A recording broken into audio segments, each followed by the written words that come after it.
Bonjour chers téléspectateurs des Découvertos Médias. Aujourd'hui, on va vous faire voyager à Bukavu, en République démocratique du Congo, pour découvrir un artiste engagé, un artiste déterminé à vous faire vibrer au rythme du changement positif de la société. Achille Arguis devant vous. Le léopard. Travailler, prenez de la peine. C'est les fonds qui manquaient les moins. Travailler, prenez du courage. C'est l'effort qui manquait le moins. Usipochukiwa maskini utachukiwa sababu ya umaskini. So kuwa makini usije kulaumu maskani. Fanya kazi bro, kwetu ni kazi kupata kazi. So jenga kazi bro. Ukiona kuwa ni kazi kufanya kazi, acha kazi uone jinsi ni kazi kuishi bila kufanya kazi.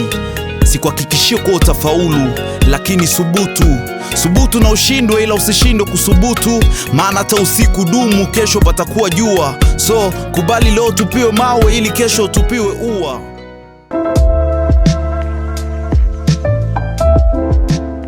Voilà, je suis Achille Argus, je suis humoriste, slameur et metteur en scène congolais, vivant au Sud Kivu, précisément à Bukavu. Et donc, je suis un jeune, non seulement artiste, mais aussi ingénieur agronome en sciences du sol. Je suis passé par beaucoup de disciplines pour arriver à trouver cette identité. D'abord par la CNET, voilà, et puis la danse traditionnelle, et puis la danse moderne. Après, je suis passé par le théâtre, l'écriture, le cinéma. Et voilà, c'est un peu de tout cela qui a fait de moi l'artiste que je suis aujourd'hui. Mais je suis aussi célibataire, voilà. Je suis un jeune très ambitieux. Je suis investisseur aussi dans les industries culturelles et créatives. Voilà, c'est le minimum que je puisse dire sur moi actuellement.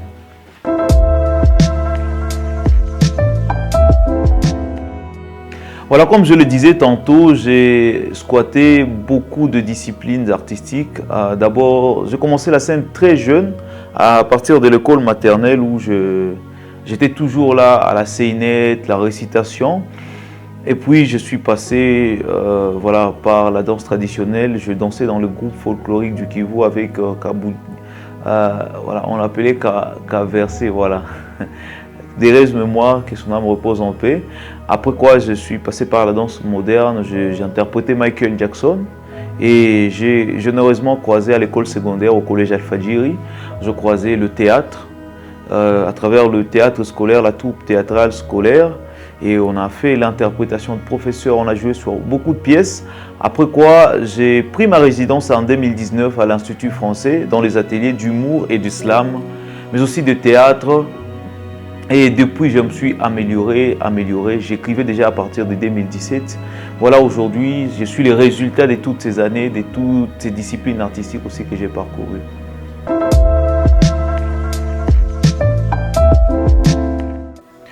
Voilà, comme tous les slameurs, j'ai d'abord été influencé par Grand Corps Malade, que j'ai croisé quand j'étais encore à l'école secondaire. J'écoutais ce qu'il faisait.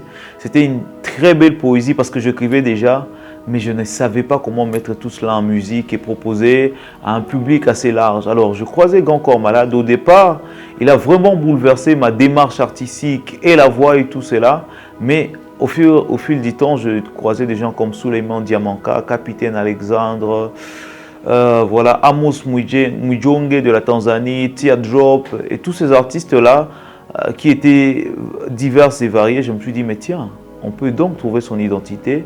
Et voilà ce qui a poussé à puiser un peu de tous ces gens-là, mais aussi à me poser la question qui j'étais. Et voilà ce que je suis devenu aujourd'hui, la somme de toutes ces personnes aussi que je croisais.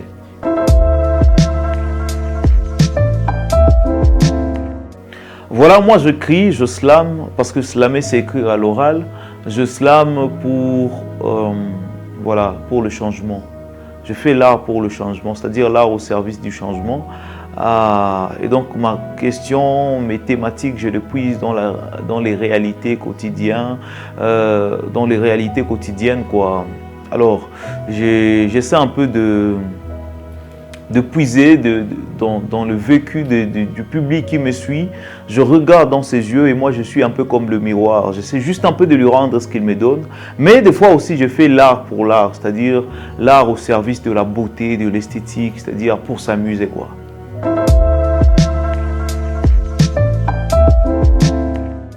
Voilà le slam, comme je l'ai dit tantôt, le slam c'est un art, l'oralité on va dire au service du changement.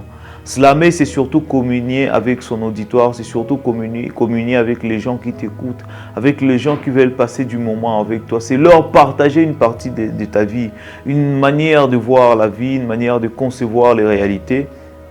Et donc, le changement issu d'islam découle justement de la question thématique, de qu'est-ce qu'on aborde. Si on veut déjà le changement, on commence à en parler dans ces textes. Voilà, et c'est ce que nous faisons.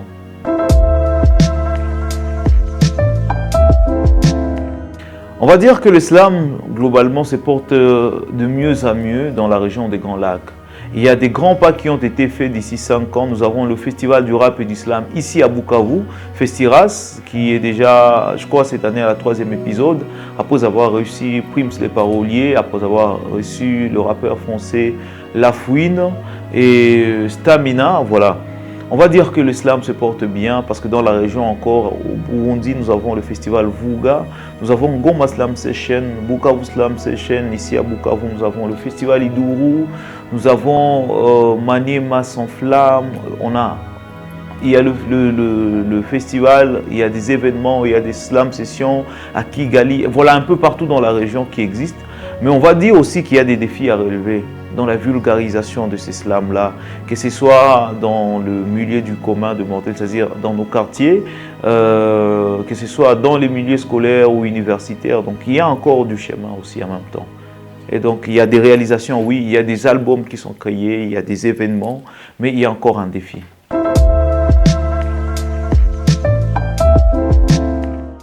Voilà, ma philosophie, elle est telle qu'on ne peut pas se faire soi-même. On est la moyenne des gens qui nous entourent. Et vous le savez peut-être déjà que je travaille sur mon album Ubuntu. C'est tout simplement pour répondre à ma manière à cette question-là.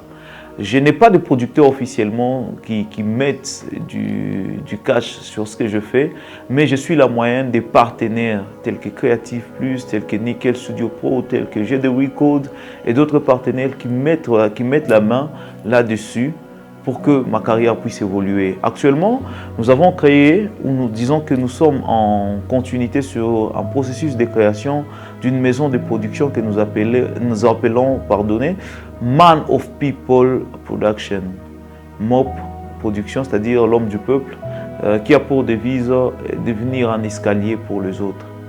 Et voilà, c'est une maison de production qui déjà me produit personnellement en exclusivité. Donc j'ai la chance d'être le premier artiste signé Man of People qui m'accompagne depuis un certain moment. Mais aussi, il y a toujours un producteur associé sur chacun de mes projets.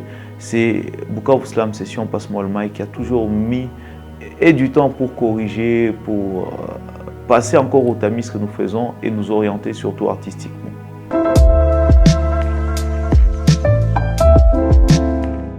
Voilà, je suis déjà en train de travailler depuis près d'une année sur un grand projet que vous connaissez déjà, que les téléspectateurs, les téléspectatrices à la maison ont peut-être déjà vu sur des réseaux sociaux, sur mes réseaux, sur le réseau d'autres chroniqueurs, l'album Ubuntu. Ubuntu qui est un album que je travaille en featuring avec beaucoup d'artistes, près de 7 artistes ici localement. Et donc c'est pour moi une manière de leur rendre ce qu'ils m'ont donné, une manière de leur dire merci. L'album est déjà disponible en précommande depuis décembre 2023. Je crois qu'on reviendra peut-être là pour en parler, mais la nouvelle est que l'album vous arrive en février 2024. Donc restons connectés, ça vous arrive dans peu quoi.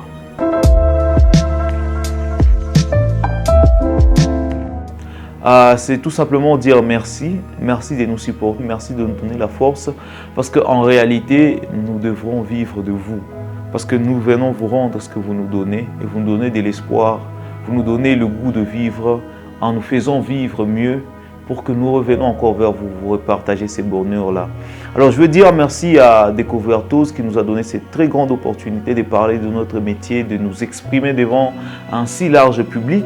Mais aussi je veux dire qu'il y a nos pages qui ont besoin de vous.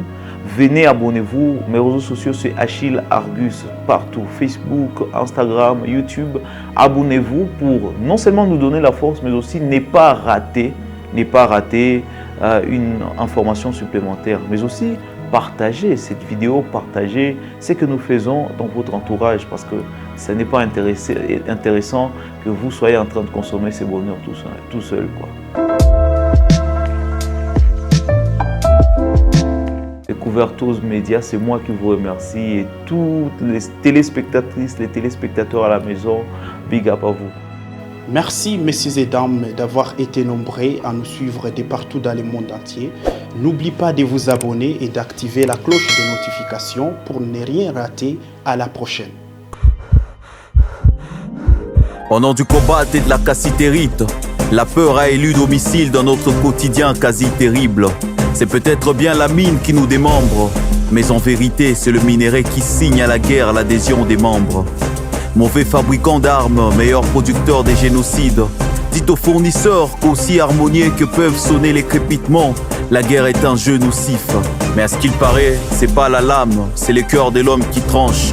Car une machette, même couverte de sang, reste une arme blanche. Ah oui, il paraît que l'histoire d'un peuple s'écrit par les sangs des martyrs.